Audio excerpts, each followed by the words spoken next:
네, 안녕하세요. 오늘 이 시간에는 그 W2만 받는 그 일반 직장인들의 그 절세법에 대해서 좀 알아보겠습니다. 그 W2만 받는다는 거는 결국 봉급생활자를 말하는 거고요, 미국에서. 그러신 분들은 아무래도 그 사업을 하시거나 다른 투자 활동이 있으신 분들에 비해서 좀 절세의 그 전략이 조금 그렇게 많지 않아요. 그래서 오늘은 W2만 받는, 그러니까 봉급 생활을 하시는 미국에서 일반 직장인들이 할 수 있는 절세에 대해서 좀 알아보고자 합니다. 그 첫 번째 제일 중요한 것이 401k를 최대한 불입하는 것입니다. 그 401k라는 게 뭐냐면요. 그 직장마다 다르긴 하지만 직장의 좀 규모가 좀 큰 데에서는 어느 정도 있으신 데에서는 그 회사에서 마련해준 그 연금 플랜이 있습니다. 그래서 그 연금 플랜이 뭐냐면 그 받는 봉급에서 일정 부분을 401k 플랜이라고 하는 연금에 가입을 하게 되면 그 가입한 부분에 대해서는 소득에서 제해 주는 겁니다. 그 인컴 텍스 목적장의 소득에서 그것이 이제 그 401k 플랜이라고 하는 것인데요. 이것이 왜 좋으냐 하면 그 이 금액을 소득에서 제해 줍니다. 지금 여러분이 그 절세 전략을 세울 때 이제 두 가지 용어가 있는데 하나는 소득공제라는 것이 있고 세액공제라는 것이 있습니다.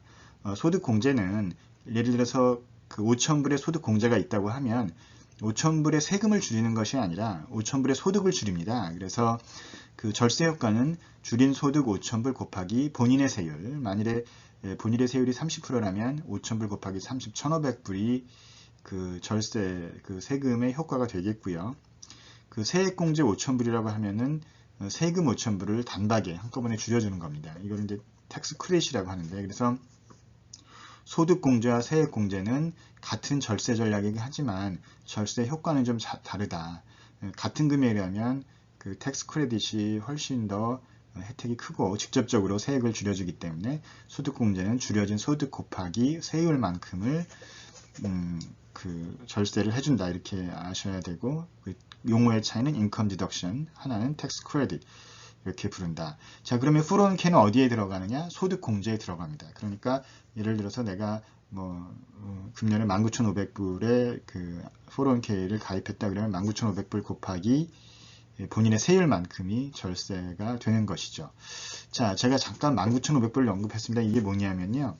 401k를 들 수 있는 1년의 최대 한도가 19,500불입니다.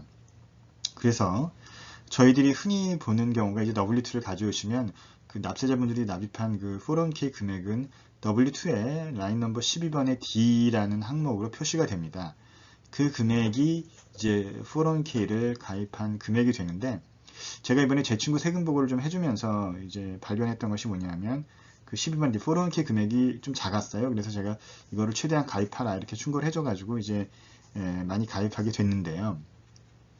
그 절세 효과를 좀 작년에 비해서 누리게 되는데, 결국 뭐냐면 그 이런 것 부분들을 좀 모르시는 직장인들이 많이 있더라고요. 그래서 401k를 가입하시되 맥스까지 하라. 이게 절세 전략의 첫 번째입니다. 직장인들의. 그 금액은 2020년에 19,500불, 만약에 50세가 넘었으면 6,500불이 더해지는 19,500 플러스 6,500이 가입 한도가 됩니다.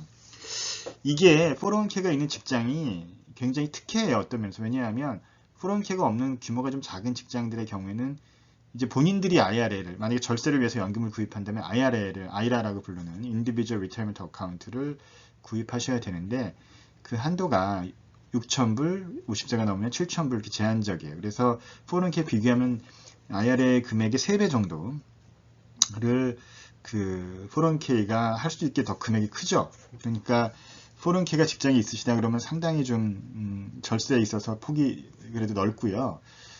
좀 다른 스몰 그런 직장에 비해서 좀 혜택이 있다, 이렇게 좀 아셔야 됩니다. 더더구나 401k가 있는 경우에는 직장에서 매칭을 해주는 경우가 있거든요. 매칭이라는 거는 연봉이 몇 프로씩 해가지고 같은 금액을 이렇게 회사에서 나죠. 이것도 비과세인데 찾을 때까지는. 그래서 이 두 개 다 이 본인 납입분이나 회사 납입분이 다 세금을 안 내게 되기 때문에 혜택이 더 크죠. 그래서 매칭이 없어도 큰데 있으면 더 큰 거죠. 그래서 W2만 받는 직장인들의 첫 번째 대표적 절세 부분 401k입니다. 이거 절대 무시하시면 안 됩니다. 이거를 항상 W2의 라인 넘버 12번의 D를 확인해 보세요. 그래서 얼마를 내가 가입했는지 아셔야 되고, 또 회사마다 다른 401k 플랜을 가지고 있어요. 그래서 좀 여러 가지로 좀 어떻게 하는 것이 가장 좋은지를 회사 HR과 좀 상의를 해보시는 건 어떨까 하는 생각이 듭니다. 자, 그 두 번째 절세 전략은 이제 맞벌이 하시는 분들. 직장 생활하면서 두 분이 맞벌이 하신다든지 혹은 싱글맘, 싱글데드의 경우에 이제 사용할 수 있는 플랜인데 13세 미만의 자녀가 있어야 돼요. 13세 미만의 자녀가 있으면 그 아이를 누가 봐줘야 되지 않겠습니까? 직장 나가는 동안에. 그래서 그 금액을 좀 크레딧을 드려요. 그래서 그 아이가 한 명이면 보통 600불, 두 명이면 1200불까지 크레딧이 가능합니다. 그 조건은 뭐죠? 누구한테 맡겨서 돈을 지급해야 되죠. 기관에 맡긴다. 데이케어 센터를 보냈다든지 이렇게 해서 지출이 있어야 이제 가능하고요. 이제 맞벌이를 하는데 한쪽 배우자가 소득이 없다고 하면 이거는 안 됩니다. 그러니까 둘 다 일을 해야 돼요. 쉽게 말하면 두 분 다. 두 분 다 일을 하는 경우에 혜택을 좀 한쪽 배우자만 일을 하면 이 혜택은 없습니다. 그래서 아셔야 되고 또 하나 나이가 13세 미만의 자녀여야 한다. 이 부분을 꼭 기억하시고 맞벌이 하시는 부부들 혹은 싱글맘이나 싱글데디분 차일드 케어 크레딧을 꼭 놓치지 않으시기를 바랍니다. 그 다음에 세 번째는 이건 절세 전략으로 하기엔 그렇고요. 세금을 좀 나눠서 내는 건데 어떤 경우도 있냐면 나중에 세금 보고할 때 많이 내게 되는 분들을 보면 좀 당황하시는데 그걸 막으시려면요. 그때그때 좀 미리 예납을 하셔야 돼요. 그럼 어떻게 하느냐 1년에 한 번씩 W4라는 서류를 그 회사에서 작성하게 할 거예요. 그때 할 때 좀 더 내는 방법, 더 내게 할 수 있거든요. 세금을 그때그때 더 떼게 해서 나중에 미리 한꺼번에 내는 걸 막을 수 있어요. 이거는 사실은 절세는 아니죠. 세금을 나눠내는 것에 불과하지만 그러나 이제 나중에 세금 보고하시면서 한꺼번에 많이 내는 분이 있으시다면 회사 상의하셔서 W4를 조정하셔서 미리미리 내시는 쪽으로 좀 방향을 바꾸셨으면 좋겠습니다. 자, 그 다음에 401k가 있어도 로스 IRA 구입해 미래의 절세 계획을 세운다. 이 얘기 뭐냐면 401k가 있으신 분들은 기본적으로 IRA를 구입할 수가 없어요. 그러니까 401k를 19,500불 들고 내가 또 돈에 여유가 있어서 개인적으로 드는 IRA를 6,000불을 들게 이렇게는 사실은 어렵습니다.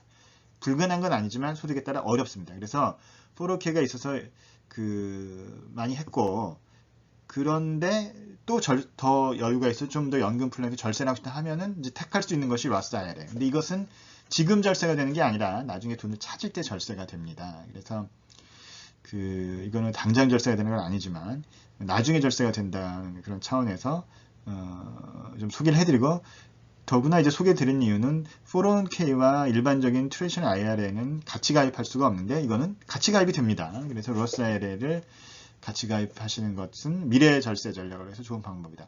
이 미국에는 절세와 관련된 은퇴 플랜들이 여러 가지가 있어요. 그래서 이런 부분들은 이제 파이낸셜 컨설턴트하고 좀 상의를 하셔야 됩니다. 전문적인 파이낸셜 어드바이저 분들이 있죠. 그래서 그분들하고 좀 상의를 하셔서 본인에 맞는 그런 연금 플랜들을 구입하시는 거 좀 고려하셔야 돼요. 생명보험도 있겠고 여러 가지 플랜들이 있습니다. 그래서 좀 장기적인 재무계획 반드시 미국에 살려면 필요하다고 보고요. 자, 마지막으로는 장기적인 주택 구입 계획을 세운다. 이거는 뭐냐면 집이 있으시면 아무래도 절세 항목이 많아요. 모기지 이자라든지 재산세라든지 그에 따른 도네이션의 혜택, 메디컬 익스펜스의 혜택 이런 것들이 있기 때문에 이왕이면 장기적으로 주택을 구입하시되 이제 문제는 뭐냐면 세금 절세만을 위해서 주택을 구입하거나 그러신 거는 뭐 그렇게 생각하시는 분들도 없겠지만 바람직한 건 아니고요. 여러 가지 변수들이 있는데 그 중에 하나의 변수가 절세도 들어간다. 왜냐하면 렌트로 사시면 렌트는 절세 혜택이 없습니다. 그런데 주택을 구입하면 절세 혜택이 있습니다. 그렇기 때문에 주택 구입 계획의 한 이유 중에 절세 항목은 될 수 있다. 이렇게 좀 정리를 하겠습니다. 그래서 오늘은 일반 W2만 받는 이제 직장인들의 절세법 한 5가지 정도 살펴봤는데요. 제일 중요한 거 401k를 든다. 만약에 직장에 401k가 없으면 IRA를 든다. IRA를 드는데 과세년도 익년도 4월 15일까지 들어도 그 전년도 걸로 일렉션 할 수 있기 때문에 세금 보고 해보다가 절세하려면 IRA를 들어야 되는데 이미 작년이 지나지 않느냐? 아닙니다. 작년으로 일렉션 하셔서 들 수 있습니다. 4월 15일까지는 IRS에서 준 혜택이죠. 제일 중요한 거 401k, IRA.